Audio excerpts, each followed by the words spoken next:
Hurry, spaces for Connect are going super fast. Click the Connect icon in your Pioneer X Pharmacy software so that you don't miss the premier pharmacy event of this summer. Your business depends on it. Click, pack, grab your boots. I'll see you in Nashville.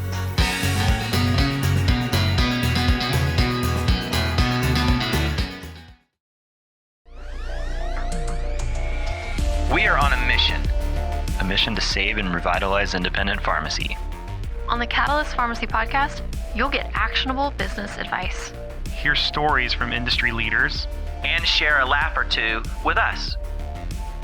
Fuel your passion for pharmacy. One conversation at a time.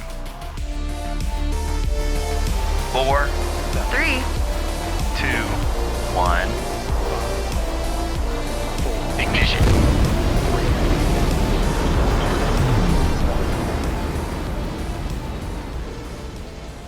Welcome to the Catalyst Pharmacy Podcast. I am your host, Mark Bivins, Vice President of Sales for Pioneer X. And today I'm here with my co-host, Marsha.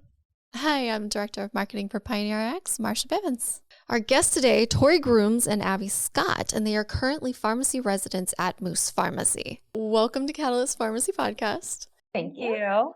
Tory, we met you at Moose Pharmacy. Yes. So you're familiar with me. Yes. Also joining me today is co-host Mark Bivins. And we can go ahead and answer the awkward question. Yes, he is my spouse. He's my Clearly, my other... I work on personality only. So. He is the other half, and together we make marketing and sales at Pioneer. We do. Oh, that's awesome.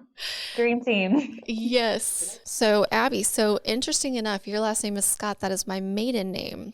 Oh, no way. Yep. It's pretty common though. Like it is super. You see that quite a bit. It is. There's no spelling issues when you say, yeah, Marsha Scott. I know. You downgraded with my name. We know. I asked him, I was like, is there any way we can maybe swing it and maybe you go like Scott and we just do something new? Yeah, more progressive. I see what you mean. It's do that. There's nothing stopping still could you. go that It's way. just tradition. We still could. It's amazing. 16 years in, I think it's a little hard to change everything now, but yeah. And then 2 teenagers. That would be let's talk about y'all's new last name. Yeah. Identity crisis. That probably wouldn't go over very well. But yeah, it's amazing, the pronunciations and the spellings. They're like bovine, and it's like, no, there's no O in there, but good job. Very pig-based. Yes. And married to a pig farmer. So, okay. So Abi, talk to us. I've never met you before, and you've never met us, but you two are BFFs going back to college or further than that? No. So we are co-residents. So we actually just met in June. The first time we ever spoke was probably May, I think. Okay. After matching. Yeah, right after we matched. So we just got paired together. The way that the match process works with Moose Pharmacy is that we take 2 residents every year, and we just get paired up, and then it worked out. Yeah. So no, I didn't know her from Adam, but we're pretty good friends now at this point, I would say. So new BFFs. Yes, new BFFs. That's right. Okay, and you're the OU grad. Yes, sir. Correct. All right, we can talk about Lincoln Riley and all of that later. Let's not talk about Lincoln Riley. But I was just kind of wondering if it's even okay to say his name anymore. It's not. In general, noted. Subject. We will move on from Lincoln Riley. And that will get edited out. You are dead to us. We can talk, but maybe not Lincoln. Abi, can you kind of take us through what got you into pharmacy, and then what led you down to this path all the way to Moose Pharmacy, like one of the most kind of leading edge pharmacies from a community independent perspective in the country? Yeah, I can do that. So I have been interested in pharmacy since 8th grade. I had a chemistry teacher in middle school that was just phenomenal. She was, she really believed in me and really believed in the fact that I was good at science and I could be a great scientist, basically. And so she just kind of led me down this path, thinking okay, do you want to do a career in the health sciences? And I just stumbled upon pharmacy and just fell in love with it as a little 14-year-old. So it's been a few years at this point. I didn't have any family in pharmacy, anything like that. I just really felt like that was a good fit for me, which again, as a 14-year-old, I know. why would you think that? Did you figured out pharmacies for me at 14? Really? Yeah. Wow. Without much help. I don't know. So I'm sure my parents kind of thought I it was also just 14. Yeah, we both were. But I'm sure my parents kind of thought this was just a phase and, but I stuck through it. Went to the University of Oklahoma for pharmacy school and for undergrad. So, I mean, I've been to all the football games at OU. It's a lot of fun. Yep. But just really fell in love with independent pharmacy. I worked for a PSAO for a few years in undergrad and then also through pharmacy school, worked at an independent pharmacy. But I just loved how independent pharmacy, we prioritize our patients and we put them first. It's like profit isn't a bad word. You do have to make money in pharmacy, but I feel like independent pharmacy, we just put our patients first. And I loved that. And just getting to know all of my patients and all through school. And then now here at Moose Pharmacy. When I was going through pharmacy school, I didn't really think residency was for me because OU, we do a lot of like more of the inpatient pharmacies looking at, a hospital-based like pharmacy residency and all of that. So when I heard about community pharmacy residency, I was like, maybe we'll think about it. And then, of course, obviously it kind of turned out that way. One of my professors in school is really involved with NCPA. He did a community-based pharmacy residency and just talked it up and really loved it and talked to him about it. And it's like, okay, what are the benefits of doing this? Why would I do this? And he just loved it, really recommended that I look at it at least. And here we are. Oklahoma has a huge base in community pharmacy and independent community pharmacy. So I loved Oklahoma and I loved being back there, but I wanted to see something different and to see something new, how other places in the country do it. And North Carolina is very progressive with our pharmacy laws. And then Moose Pharmacy at that, like incredibly innovative. Couldn't so land in a better spot. kind of just like a shoot your shot thing. I'll go ahead and interview with Moose and see what happens. And nice. They liked me, I liked them, and we just matched up. Cool. Here we are. All right. That's the comment that I hear is that if you get to do a residency at Moose or with Amina, it's like you've hit the gold mine. Yes.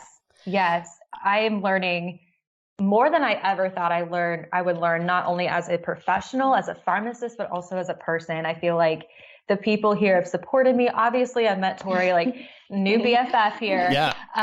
But it's been such a phenomenal experience, and I have been threatening my parents. I'm like, I think I might stay here. It's gorgeous there too. Like, it is. Nothing against Oklahoma, if we but ever it is moved, pretty there as well. Yeah, it's if we ever moved out of Texas, I would go East Coast any time all day long. And I love the North Carolina area.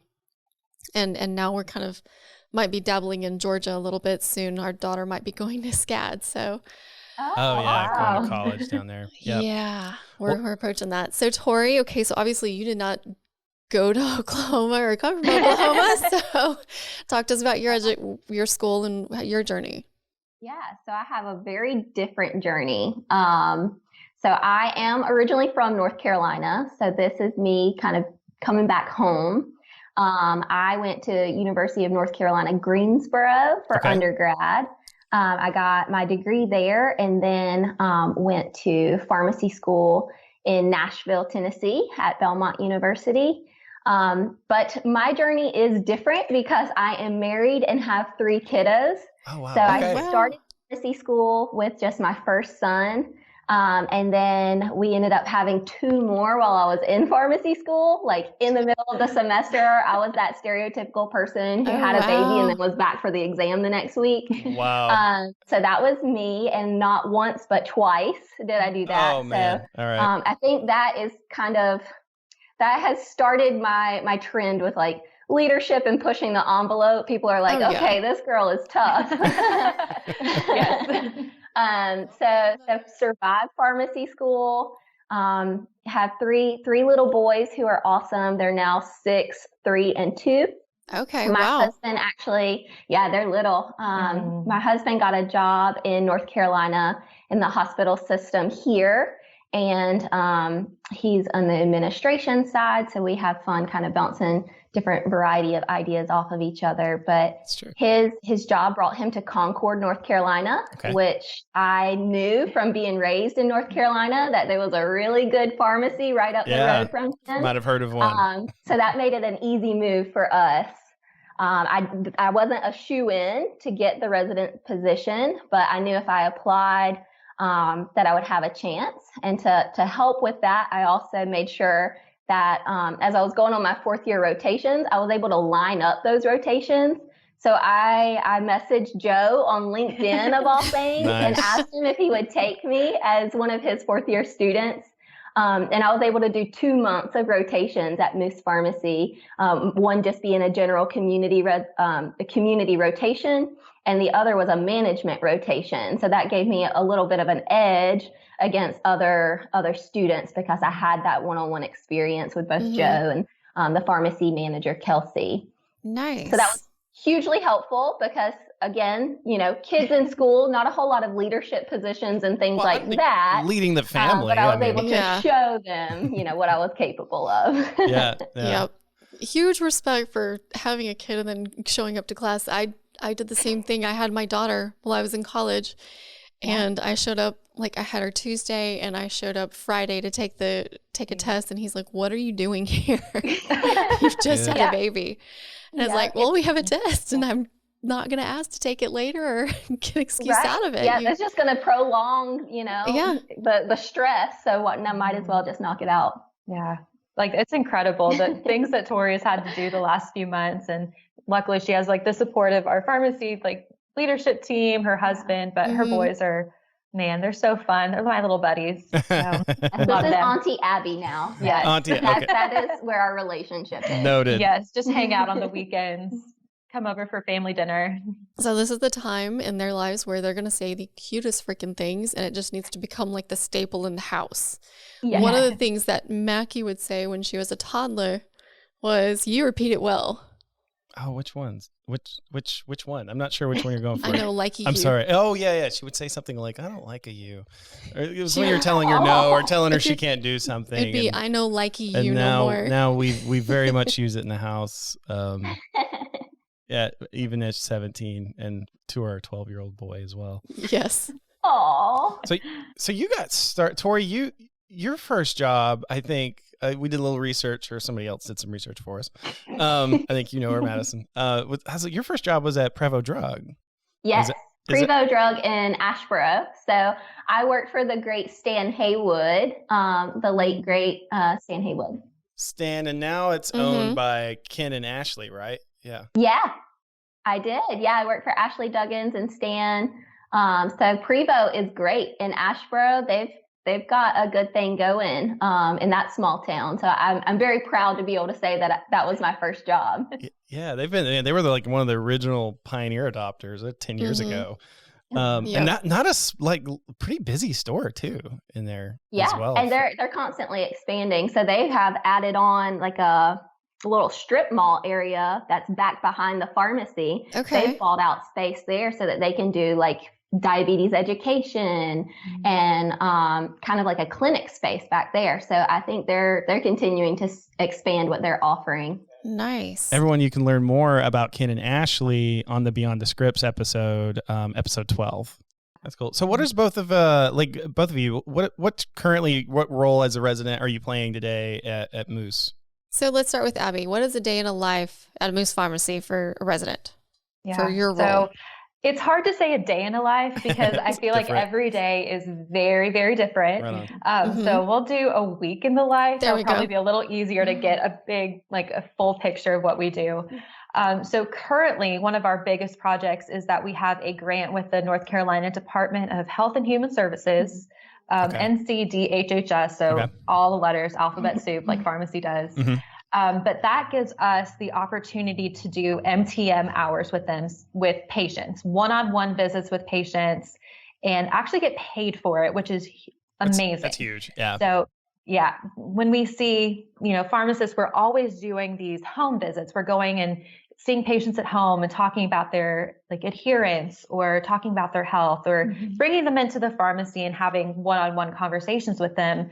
Unfortunately, we're not getting paid for that a lot of times, but because we have this grant, we're able to do that. So the residents are leading up this project right now, just getting all of these hours in, just really trying to improve the health of our community. So I had a patient yesterday that I just sat with and was like, okay, we are going to sit down and we're going to talk about, you have diabetes. Let's talk about your nutrition and let's talk about what you're eating. Walk me through a day, like your normal diet in a day, educating him on those pieces, looking at his medications. Is there something that we need to adjust? Is there something that we need to change? You know, he has kidney problems. And so, okay, let's put an SGLT2 inhibitor on and for that kidney benefit, and making sure that his medication regimen is, you know, up to snuff and really meets, really is what it needs to be. So we spend a lot of time doing that. Also trying to get into the clinic setting. And actually we're trying to partner with an FQHC. We're just hitting some administrative roadblocks right now, but we're getting pretty close with that. Actually going into the clinic and providing those hours again that are being paid for from the state. So those are basically free hours just to prove our worth to this clinic and say, the pharmacist is a very, very valuable member of your healthcare team. You need to have a pharmacist on board. And so we can help your, you know, PA or your physician or whoever really take care of your patients. So working on that. But I think one of the biggest things we're doing, we actually just had like a call about it this morning, is North Carolina law just changed to allow pharmacists to prescribe tobacco cessation products, so nicotine replacement therapy, hormonal contraceptives, glucagon, prenatal vitamins, and is it post-exposure? Yeah, post-exposure prophylaxis for HIV. Okay. Nice. So we are heading up those projects, and I'll let Tory kind of jump in on that since she's been doing a lot with it. Yeah. So we're trying to take these ideas and put them into action. So the law actually was approved and set into action on February 1st, but unfortunately we're still waiting on standing orders. So we can't actually go with it yet. But we are just making sure we're following appointment-based model. So we want to make sure that we have some marketing in place so that our patients know about these new options, and then that they know that we're trying our best to schedule. That way we can still continue on with our normal pharmacy workflow. And then as far as like actually prescribing these products, we're making sure on our end that we're getting the most cost-effective options for both the pharmacy and the patient. So a lot of research in that side too. Birth control is definitely the most complicated when it comes to nicotine replacement. There's only a few options. Really? That one is that one's ready to roll out. We're just waiting on that standing order to be signed by the health department. And that one's ready to go. Okay. The birth control is taking a little bit more of an eye to it. So I'm coming up with documents, showing them to people, and making sure that we're getting lots and lots of feedback before we roll it out. So we want it to be very easy and seamless, but also very, very professional. So we don't want to be, pulling up the CDC app while we have patients in front of us. We want to make sure that we've, done all of our research ahead of time and have the best kind of options laid out in advance as much as we can. There's always going to be a curveball, but we're trying to make it as professional as possible. So smoking cessation first, is that what I've heard? So that one's good, ready to go. Yeah. Why is birth control what's so the complex? Halt? What's the complexity there? What is that? Non-pharmacist, so talk to me like I'm kind of dumb. So the biggest complexity right now is we're waiting on the standing order. So all of these are going into effect based off of a statewide standing order to that the health director is signing basically an order saying the pharmacist, if the patient meets XYZ criteria, then the pharmacist can prescribe these products. And I mean, smoking cessation, that's pretty straightforward. We're doing nicotine replacement products that are over the counter anyway. We're just waiting on the medical director to sign off on that. There are very clear guidelines when it comes to nicotine. With the hormonal contraceptives, there are there's so many different kinds. So you've got Oh, your yes. progesterone only pills, and then you've got your combined oral contraceptives.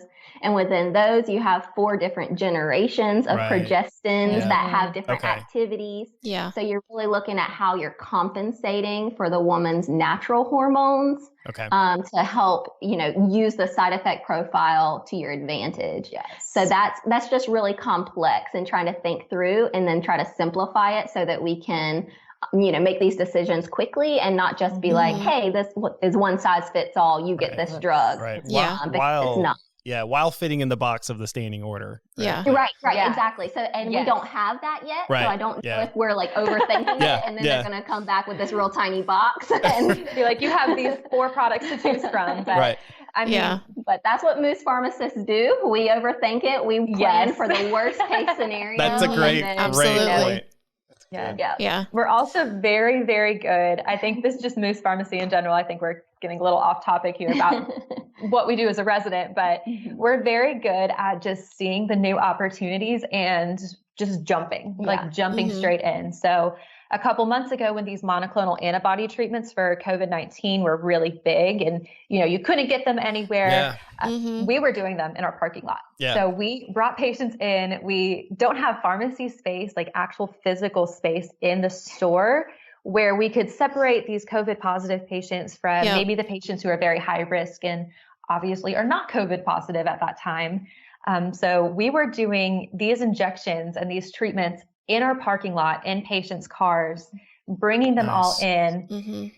That was an adventure. Basically, we just jumped right on it, and we saw a new opportunity and we jumped. We're doing the same thing with the Evishield, so that prophylaxis, that prevention and antibody, monoclonal antibody for patients who are very, very high risk and immunocompromised, antibody testing, antigen testing, PCR. Triplicate. We've now added flu to our lineup. Oh, We've good. done that. We've done, I feel like if something is new, we just jump in on it, and the residents are the ones who have to figure it out. Yeah. So we figure out, do the research behind it. Like, which test are we doing? Which one has the specificity and sensitivity and all of that? Yeah. I was there to visit you probably about a month ago, and I believe while I was in Joe's office there visiting, y'all had to go out and do a COVID test. Yeah. And it's a very small space in that store. I feel like Joe does a fantastic job of creating a culture like that, though. Yeah. I think you know what you sign up for when you're going to a Moose Pharmacy, and if that's not your bag, then maybe it's not for you. But and I've followed I've always followed social media on our pharmacies, and let me ask you, so for Moose Pharmacy, who does the social media? Who's doing the marketing? We actually do have someone who helps with social media. So we feed them ideas. Right. We have students. One of our student projects every month is to have our students come up with a blog post that gives our social media kind of an idea for the random holidays that you get throughout the year. Our students will always take those random holidays and tie it into a Moose Pharmacy service or product. So some of that comes from student projects. And then others are either unique ideas, or sometimes we do create things. If it's something that needs to be urgently pressed, we've got something new that we want the word to get out quickly, then we just send it to Joe and he'll post it for us. But we do have a guy for that. I don't want to leave the 2 things you guys talked about too soon, though. No. You said you got some grant money to do basically a lot of I'm going to call it patient interactions that benefit the patient. Are those targeted disease states? I heard you say diabetes. Is that something kind of focused on a certain disease state, and you go check, here's the boxes that this qualifies for. Let me try to help this patient because they're in this box? Yeah, it's yes and no. Okay. So it's a very broad thing. Right. Okay. So of course, the program is really trying to target heart disease, such as hypertension, ASCVD, or atherosclerotic cardiovascular disease. That's a big word, ASCVD. And then diabetes. Those are the big ones. Okay. But if we see a patient and they need help with maybe asthma or COPD or, mental health, talking about their mental health, we have free reign to do that too. So most of our patients, we do diabetes and heart disease, hypertension, but we just, it's very broad, and I think it's intentionally left very broad, so that it's nothing like doing, an outcomes MTM CMR. We're not necessarily just checking boxes and giving data. There are a few data points that they do ask from us, but the rest is just do what it takes to help these patients. Right. And then we're really trying to target the worst of the worst. And then you're following the patients you've engaged with. So we try to enroll them basically. Right. And so we are keeping their chart as a care plan. Right. So it's all happening in Pioneer. And that we get triggers to notify us when they're due for their follow-up, or if they have a targeted medication is initiated or refilled, then they jump onto our list. So we are triggered and notified of our internal patients that we need to work with. And then we also have referrals coming from outside providers, so that we're actually getting some patients that are not Moose Pharmacy patients. And even though we're not completely in the doors of a clinic yet, we're getting outside patients. So that first step is happening. All right. So these providers, they've been educated on the program then? Is that due to your boots on the ground or something else? Yes. That's all us. Okay. So we fax providers after every encounter. Oh, okay, cool. And so we've made sure to make that very intentional, to have a description of what this program is. And then we have a fax this is what your pharmacist is doing for these patients. And then a place for kind of some recommendations or questions. Sometimes we're asking for lab values. Sometimes we're asking for medication changes. And then we're also including another section for those providers to communicate back to us. So we're getting a lot of communication with providers. And we are really noticing that we're very well respected.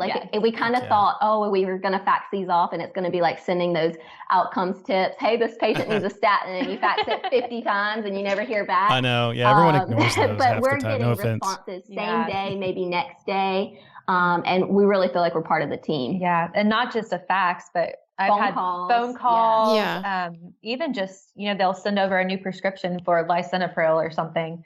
So we're making some really great changes in patient outcomes, and had one patient that we got him set up with a Dexcom meter, and he loves it. And that was partially our recommendation, trying to get him to help control his diabetes. And change his life. Exciting. No, you literally changed his life. Yeah. Making a lot of inroads with the physicians then, it sounds like, as well. I think in North Carolina that Joe and Amina have both kind of really opened. But lack of a better term, pioneered it. Yes, they've pioneered. I mean, because there are some of our pharmacists who say they struggle to get the doctor to email them or communicate back. And I think Amina and Joe have really kind of opened up that conversation and created a great community conversational loop between the doctors and the pharmacist. So I think it's amazing and a great testimonial to get other states and other pharmacists to get off behind the bench. Well, and also what they're doing too is they're providing value first. Like if I'm faxing you, hey, this is what I did for your patient, you can go update your chart notes, whatever you need to do, and go, hey, this is what. It's way easier to go knock on that person's door and go, hey, I'm Tory. I'm the one that sent you those faxes about your patient. Man, you can have it's a much more approachable conversation than just straight up showing up. You've never met me before, but this is what we do. Well, and not to mention that now you've created that conversation and then just engagement, and so now it's like, okay, they actually take care of my patients. It's not just going to be I send a medication and it may or may not work, and who cares? And that opens up more patients being sent to your pharmacy. And that's a good point. Yeah, and you're also that's the end goal. And Madison just typed up some gold here, so I'm giving you credit for that. But it's way easier to walk up to them and go, "This is what I did do," and then tell them what you can do instead of just saying what you can do, right? So instead of putting it the way that you. That's a lot of this, and a lot of what's going on is we're trying to get the data that the state is collecting.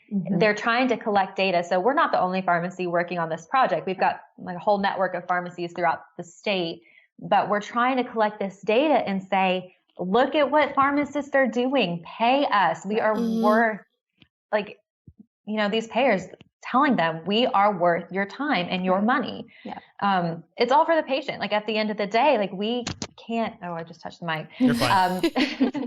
So at the end of the day, it doesn't matter if we're providing the best care if we can't keep the doors open, if we can't pay our employees. 100%. And so the state is giving us that opportunity and that grant money to almost like bridge the gap until we get all of these things happening. And it's just opening up a lot of doors for us here in and letting North you kind Carolina. of create that ultimate white paper to point to go, see, Yeah.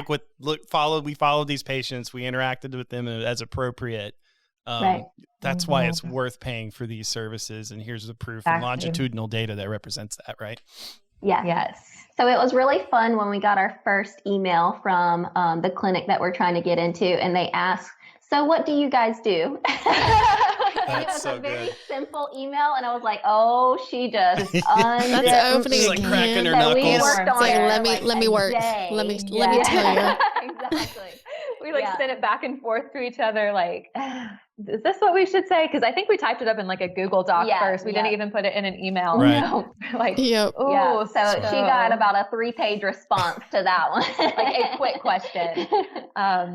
It's kind of funny, actually. She was calling us like MD grooms, like all these things. Like, oh no, hold on. I am a pharmacist. I'm a PharmD. Yeah. Hold on. So again, that's just that education piece with getting the pharmacist out there in the community and in the healthcare team saying, look at the 3-page list of things that we can do. Right. So cool. So exciting. She was like, I know you can do med rec, but what else can you do? And I was like, oh, girl. That's impressive that she took the time to actually read all the stuff that you're offering. Because, I mean, you write a 3-page, you write even a 1-page email to Jeff. Yeah, Jeff. Yes. Jeff, yeah. He's going to call you and go, the way into Jeff's heart is short and succinct. Yeah. He emails like he texts. Send him a 1-liner. That's it. That's really cool. So that's good. So this has kind of helped create conversations. Then I was going to ask you guys what's been the barometer so far with approaching physicians and educating them? Are they mostly receptive? Are they kind of, hey, you got something free? This smells weird? You know what I mean? Like what's it been like? It's been good. So Abby is really good at like boots on the ground and like giving me lots of good data. Yeah. And I'm kind of more of a Marsha and want to talk about it and share our highlight reel.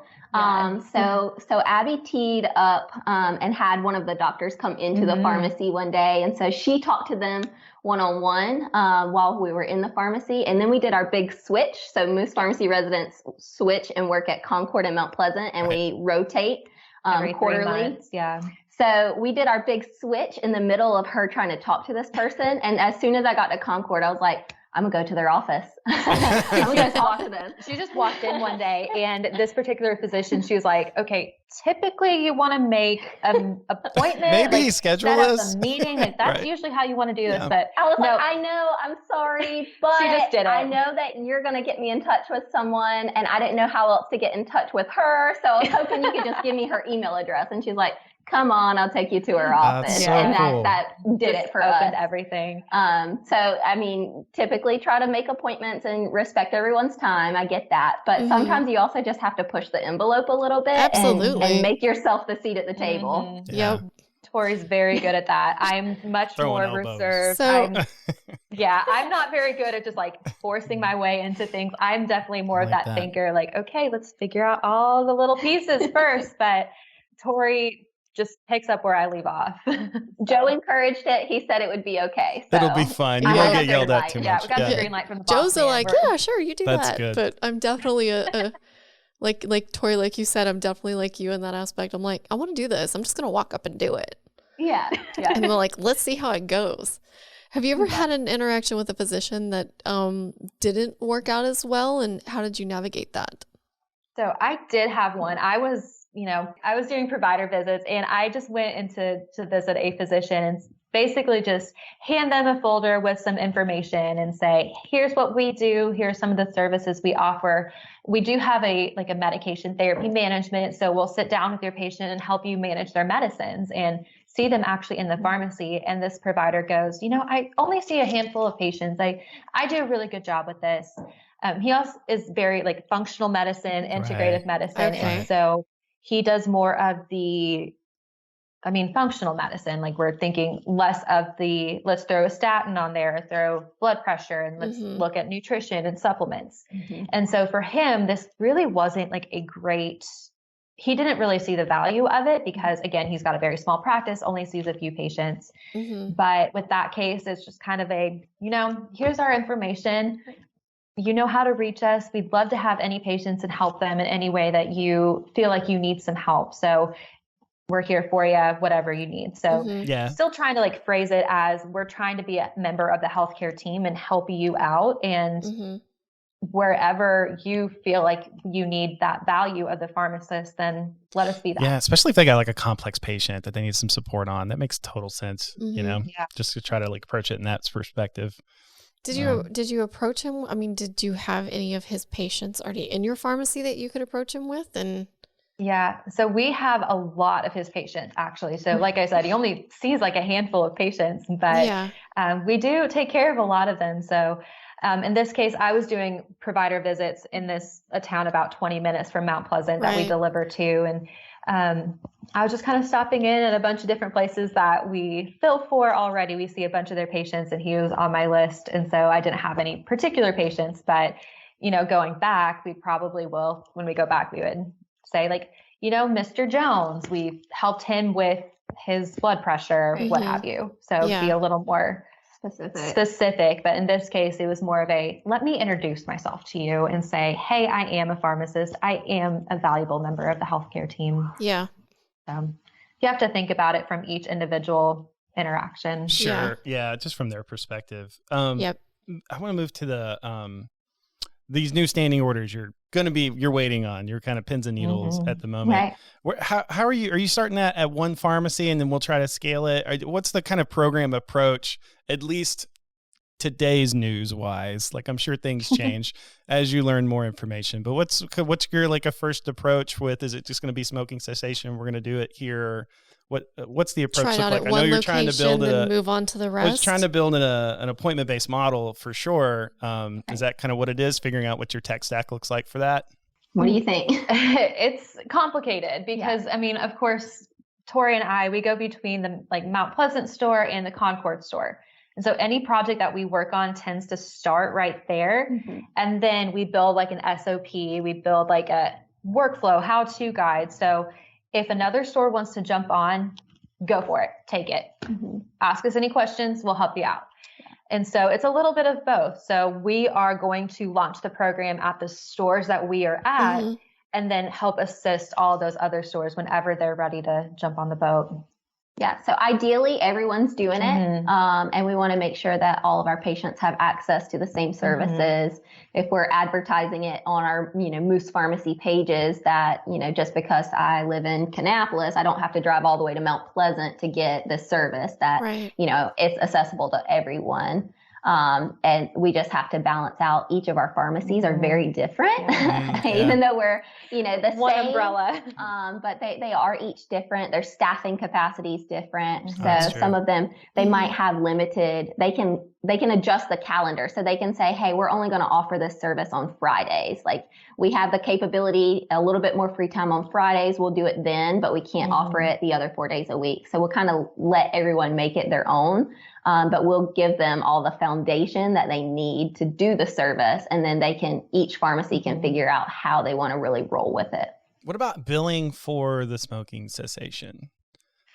We are still sorting that out. Unpack that if you can. Oh man, that has been like the monster on my back for a while, it feels like. So I think she was hoping you'd avoid that question. Sorry. No, I'm curious because I know other people trying to crack this nut. So reading the body language. So we are getting set up with medical billing and we are working with a company to get us like up and rolling and going with that.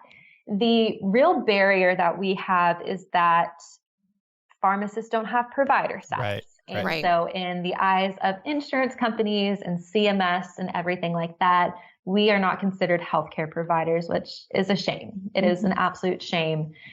So when it comes to billing insurance, that's kind of a hit, that's kind of the biggest roadblock we're heading to. So right now it is a cash-based model. Right. Okay. which is difficult with smoking cessation because these patients, like, they realize how hard it is to quit. It is very, very difficult. And we're asking them to pay for this program to help them get through all of this. So the way I tend to see it is if you smoke 1 pack of cigarettes a day, and this is just based on average cost, you're spending almost $200 a month on cigarettes. That's so and much. That's just 1 pack a day. If you do this 6-month program with us, you will be saving close to $800 in 6 months just from not buying cigarettes. And so that's how I'm trying to frame it as far as the cash-based model. But we really are trying to figure out that insurance billing. I've kind of looked into a little bit, maybe the clinical pharmacist practitioner that we have here in North Carolina. We can bill for certain services, like certain primary care services as a CPP, like independently. And so I think that's going to be the avenue we end up going, but we would have to get that CPP credential and bill it under their name. So that's the avenue I'm trying to look at right now, but it is a pretty tough nut to crack. Yeah, it is. I was hoping you did, and you just had this like breaking news. This is so easy, and this is how you do it. No, a lot of that's the infrastructure is not there too, right? The payers and all that haven't adopted that mode yet, and they just got orders, so no telling how long that's going to be, but that's cool. It's really cool what you're doing. And I think that makes sense from a cash-based perspective. I didn't realize how much cigarettes were. Like I don't smoke, I've never smoked, so I don't even know. Like, I don't know. Yeah, my God, $200 a month. Yeah. And I'm sure my Google history in that, couple weeks when I was looking up all these numbers, I'm sure somebody was looking at my Google history and going what is this girl doing? Just to get these Instagram ads that are weird. We get some very strange questions. Like, I feel like being a pharmacist, I look up some of the strangest things on Google now. Like, I don't even know. But I mean, when it comes to cigarettes, though, they are so pricey. I was looking at along these same lines. Of course, North Carolina, we've got a lot of tobacco farms and that sort of thing. So it's not just smoking; it's also like smokeless tobacco and chewing tobacco. And vape pens and all that stuff, right? Yeah. And so thinking about how are we going? What's the conversion factor with nicotine between smokeless tobacco and cigarettes? And then what about e-cigarettes? How do you start factoring vapes in there? Because every vape is different. And of course, we want to get patients off nicotine altogether because of the health risks that are involved with nicotine products. But again, my Google search history was very strange for a while there. Well, and then also talking to somebody that used to be a smoker and now is vaping, you know who I'm talking about. So I'm not going to say their name. Oh, okay. And they think they get less nicotine when they're doing it. And I'm like, no, that's not what I've read. And they think they're being healthier about it, and they think it's going to help them get off nicotine. That's not our recommendation. No, definitely Noted. Not the CDC approved, CDC recommended. And so there's even more data for you to push out to these patients that go, vaping's not even better. It's actually worse. And probably the cost analysis on it too. It's about the same, if not probably more expensive, because you have all these fancy name brand products and and the flavors too. Yeah. So I imagine it's more expensive. I would imagine. I haven't looked at the numbers, but I can only imagine. And then we have to start thinking sometimes these patients just like the flavor of their vape, and how do we manage that? If they're doing this cinnamon flavored vape, are we going to give them cinnamon flavored nicotine, the nicotine lozenge or gum or here's some Red Hots. Eat these instead. Chew this Big Red with here's some Big Red gum. Yeah, it's kind of makes me think about how expensive my coffee habit could be, and And you've gotten we won't bougie. talk about that. I know, I've gotten bougie. I've escalated my coffee problem. I've got a bougie espresso maker now, and now I'm drinking It lattes. grinds it grinds the beans, it packs it in the cup for a finer, richer, more flavor profile. And it's got even a little steamer on it, so he can steam his milk or whatever. And I'm just I love this. Yeah, I know. I'm I don't know. My dad just looks at me in disappointment for the most part when I use it. Like I have to keep the Keurig and coffee pot in the kitchen cabinet because it's like when his parents come to visit or my grandma comes to visit, it's like, all right, let's not try and teach y'all how to use this. Yeah. Here's the other coffee maker for you guys. I mean, it's like Tory and I both have a bit of a caffeine problem. Yeah. I don't know if that just comes from pharmacy school or 3 kids. College, 3 in kids. her case, Yeah. residency. kids and career, Yeah. that's the combo. Tory's got a little fancy coffee maker too. I have a fancy coffee maker and a milk frother. I know, right? there with Okay. you. It's, Yeah, she does it's it. so good, I though. just use my good old pour over, my handy dandy trusty Yeah, pour over yeah. I will coffee. say this. I did use your frother the other day. It's fantastic. Cohen was wanting chocolate milk. No, he was wanting hot chocolate. Oh, And Yeah, and- perfect. And he goes, I just stuck it in the microwave. And I'm like, oh, that's why there's a milk ring in the microwave. Okay, good job, buddy.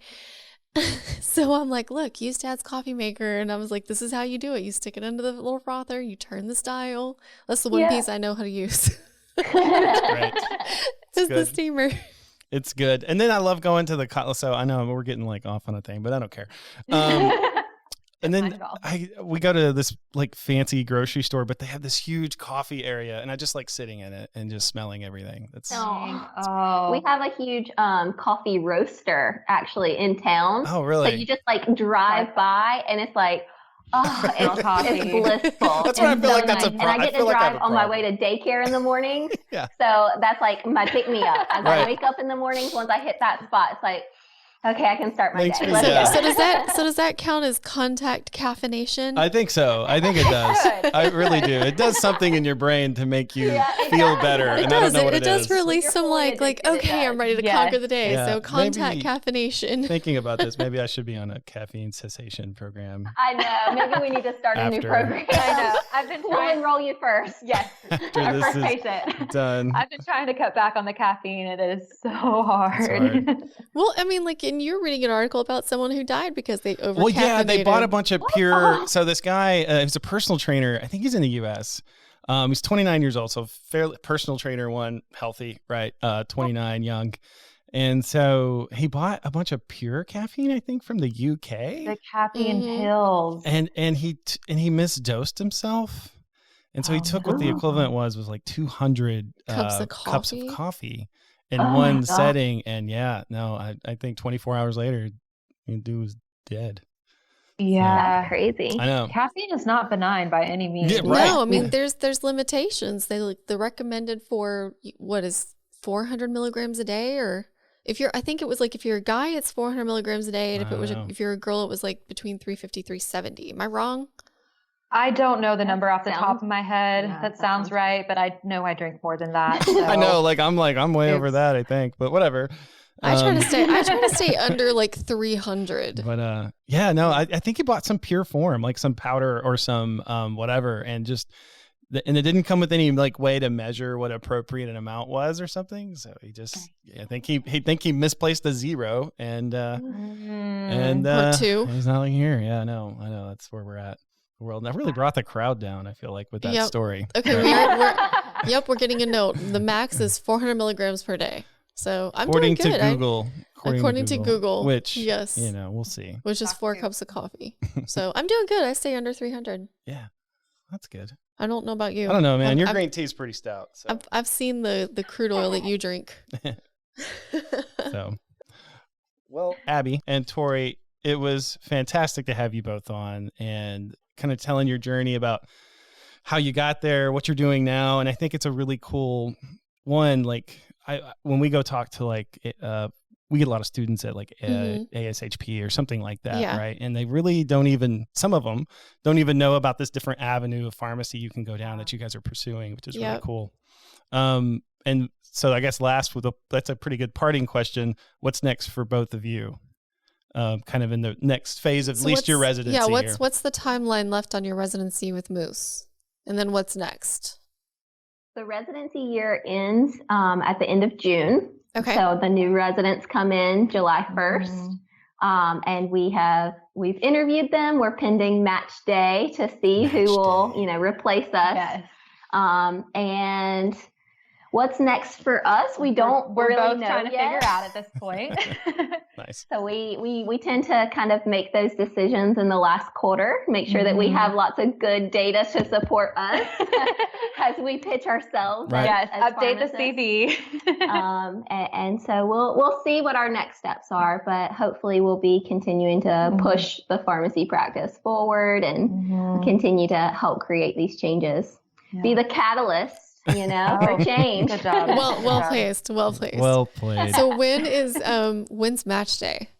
Is that like a March 16th. Yeah. March 16th? So it's coming up. I know it's like from- signing day in free agency or something. Yeah, That's what I was about to it's say. It's a Yeah, big thing. it So is. March 16th, so a week from tomorrow, based on like the time we're recording this. So I'm very excited. I'm hopeful, of course, crossing our fingers that we helped with interviews. So we're crossing our fingers that we get like our number 1 and 2 candidates. Okay, right on. It's just kind of giving me all sorts of like flashbacks from last year and how stressful that whole process was. But I'm excited. I'm excited to see the future of pharmacy, the future of Moose Pharmacy, and just the profession as a whole. I think we don't talk about community-based residency enough in pharmacy school, or really just community pharmacy in general in school. And I'm so excited to see what the future brings for these really great students. That's really cool. So you get And for us too, for that matter. So it's a combination recruiting of the ones you want. Yep. And kind of filtering out the ones you don't think are good. That's interesting. It's cool. So you guys got to participate in that. Well, Yes. Yeah, but now it's like a dual interview because it's like, I really like this person. I hope they liked us and they want to be here. right. Yeah. But I mean, yeah. Who wouldn't want to be at a Moose Pharmacy to do their residency? Telling So you know what you sign up for. I mean, there's going to be somebody though. Like There always is. Yeah. And with how innovative and how just unique our process program is. Our program, we're not for everybody, and we recognize that. And some people, we loved them. They were amazing, but we just don't know if we're a good fit for them. And that's okay. Yeah. Like not everybody's route or story has to be exactly the same. Everybody's going to take their own path in pharmacy. right. And just respecting that and understanding it's like they're still going to do great things in their own way. And I mean, we've got former Moose residents in all factors. places. Yeah, we've got that's them true. literally. Yeah, in, he like, collects the a US lot of them. Congress. We've got a former resident there. In organizations, in the community pharmacy. In the community yeah. pharmacy, everywhere. academia. Yeah. We've got them everywhere, but I feel like I'm definitely very prepared for Moose Pharmacy and wherever life brings me, whatever Cool. happens next. Well, that's cool. That's exciting. Fantastic. Well, we have hit our hour, and so thank you, girls, for joining us today. And Of course. Thank you for having us. And of course, Women Empowerment Month. So thank you for being the women in pharmacy and helping our Thank profession you. grow and thrive with your ideas and your ambitions. So thank you for joining us. Thank you so much. Y'all have a great day. Thanks, too. you too. Have a great day. Bye-bye. Bye, everybody. Thank you for watching the Catalyst Pharmacy Podcast. If you enjoyed today's episode, Please like, subscribe, and follow us wherever you get your podcast. Give us a 5-star rating on Apple Podcasts to help us reach more pharmacy professionals like you.